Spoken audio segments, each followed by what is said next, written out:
Joe Biden ने इस town hall की मीटिंग में जो बातें की हैं वो इलेक्शन कैंपेन में जो स्पीचेस करते थे उससे मुख्तलिफ नहीं है। लेकिन जाहिर है कि जो टाउन हॉल मीटिंग का स्ट्रक्चर होता है मुख्तलिफ होता है, तो उन्होंने बड़े धीमे अंदाज में लेकिन उसके साथ ही बड़े असर्टिव, बड़े इसरार के साथ उन्होंने कुछ बातों का जिक्र किया है, जिसमें यकीनन उन लोगों का जिक्र सर फहरिस्त आता है जो इस मुल्क में बरसों से मुकीम है और जिनका अभी तक लीगल स्टेटस, इमिग्रेशन स्टेटस जो है वो लिम्बो में है। अभी तक वो लोग उन गारों से बाहर नहीं निकल सके, और मैं अमूमन ये कहता हूँ कि ये एक डार्क क्लाउड है उनके उनके सरों के ऊपर जो कई बरसों से मुहित है। और ये वो लोग हैं जो मेहनती लोग हैं, ऐसे लोग हैं कि जिनका कोई क्रिमिनल रिकॉर्ड नहीं है, ऐसे लोग हैं कि जो टैक्स पे करते हैं, ऐसे लोग हैं कि जिनके बच्चे यहाँ पे पैदा हुए और वो यहाँ पे तालीम हासिल कर रहे हैं, और कुछ ऐसे बच्चे भी हैं जो अब अडल्ट बन चुके हैं और इस मुल्क की खिदमत कर रहे हैं। तो इन तमाम मौज़ूआत के बारे में प्रेसिडेंट बाइडेन का इसरार ये था कि वो इस मामले को फौरी तौर पे हल करना चाह रहे हैं। और अगर आपको मालूम है तो उनकी इलेक्शन कैंपेन में उन्होंने जिक्र किया था कि जो मेरे 100 डेज होंगे, पहले 100 डेज, फर्स्ट 100 डेज, उसमें इमिग्रेशन का मामला जो है मेरी नज़र में होगा और मैं उसे पुश करने की कोशिश करूंगा। तो इस सिलसिले में आपकी बहुत सी ईमेल्स भी हैं और लोगों ने सवाल किए हैं कि जनाब इस सिलसिले में क्या पेशरफ्त वगैरह है। देखिए, पेशरफ्त का इन्हसार इस बात पे है कि किस तरीके से हाउस ऑफ रिप्रेजेंटेटिव में इस मामले को पेश किया जाता है और इसे आगे बढ़ाया जाता है, और इसके साथ ही सेनेट में सेनेटर्स का क्या रद्द-ए-अमल होगा, खास तौर पे रिपब्लिकन पार्टी की जानब से। ये कोई नया मामला नहीं है। इससे पहले आपको मालूम है कि कम्प्रिहेंसिव इमिग्रेशन बिल जो है वो 2 दफा पेश किया गया था और दोनों दफा हाउस ऑफ रिप्रेजेंटेटिव में उसे पास भी कर दिया गया था। तो अब इतना बड़ा ये चैलेंज नहीं है। उससे मुराद ये है कि जिस वक्त हम ये नए बिल की बात कर रहे हैं तो ये नया बिल जो है असर नौ नहीं लिखा गया। ये बिल जिसे हम नया बिल कह रहे हैं, ये बिल उस बिल से बहुत मिलता जुलता है जो इससे पहले हाउस ऑफ रिप्रेजेंटेटिव ने पास कर दिया था, लेकिन सेनेट में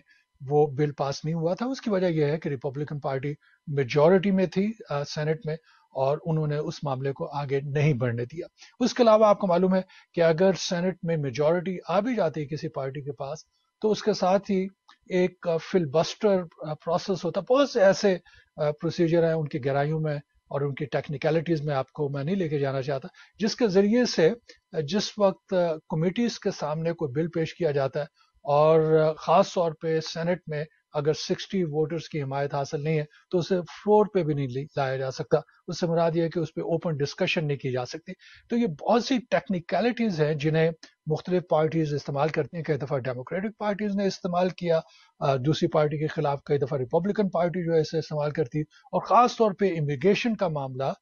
कटाई में पड़ जाता है जिसमें रिपब्लिकन पार्टी की जानब से इस किस्म के हथकंडे इस्तेमाल किए जाते हैं। और क्योंकि ये मेरा डायरेक्ट मौजू है और जिस वक्त मैं उसकी गहराई में जाके देखता हूँ तो मुझे इंतहाई अफसोस होता है कि ऐसा मसला जो ह्यूमैनिटेरियन इशू है और जिसे अब तक हल हो जाना चाहिए था, वो मामला अभी तक खटाई में पड़ा हुआ है।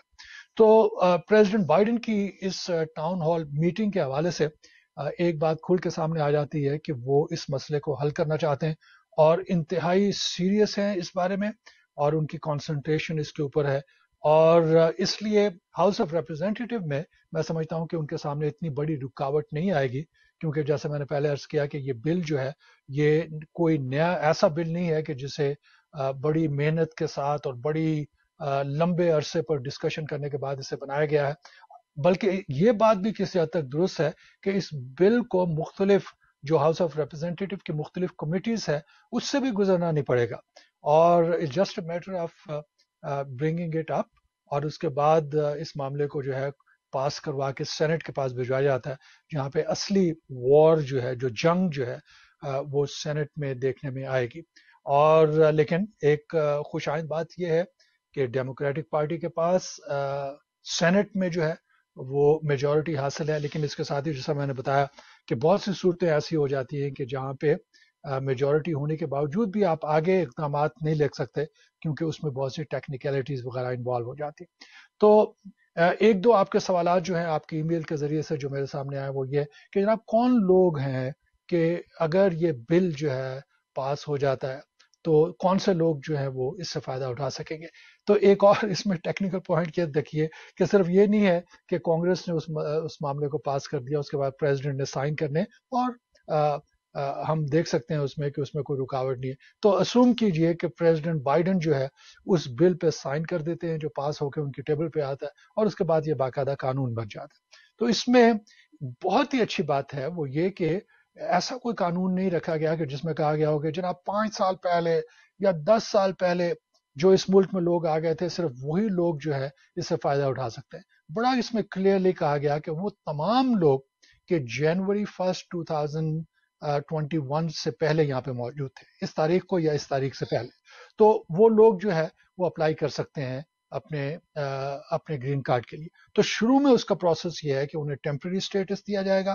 اس کے بعد 5 سال کے بعد انہیں گرین کارڈ مل جائے گا, اور گرین کارڈ حاصل کرنے کے بعد ان کے پاس 3 سال کا اور عرصہ ہوگا, اور 3 سال کے عرصے کے بعد وہ یہاں کے امریکن سٹیزن بن سکتے ہیں. یقیناً اس میں بہت سی شرائط ہیں. ایک بڑی شرط یہ ہے کہ ان کا کرمنل ریکارڈ اور سیریس کرمنل ریکارڈ نہیں ہونا چاہیے, کیونکہ ان کے باقاعدہ فنگر پرنٹس وغیرہ کلیئر ہونے چاہیے, بایو میٹرکس ان کے ہوں گے, ان کے ٹیکسز کے بارے میں سوال کیا جائے گا, یہ دیکھا جائے گا تو اس سے پہلے ان کے خلاف کوئی ڈیپورٹیشن آرڈر وغیرہ نہیں تھا. تو اس قسم کی بہت سی چیزیں وہاں پہ موجود ہیں. لیکن اگر یہ بل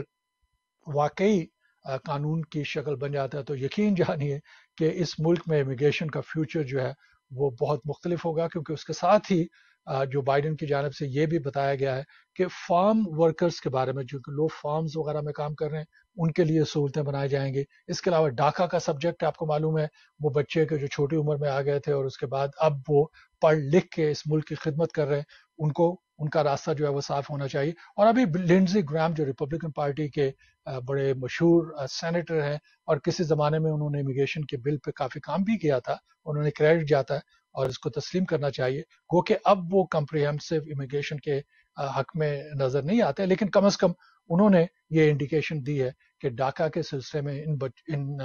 ایڈلٹس کو جو پڑھے لکھے ہیں ان کے لیے کم از کم یہ راستہ کھلنا چاہیے, اور فارم ورکرز کے لیے راستہ کھلنا چاہیے.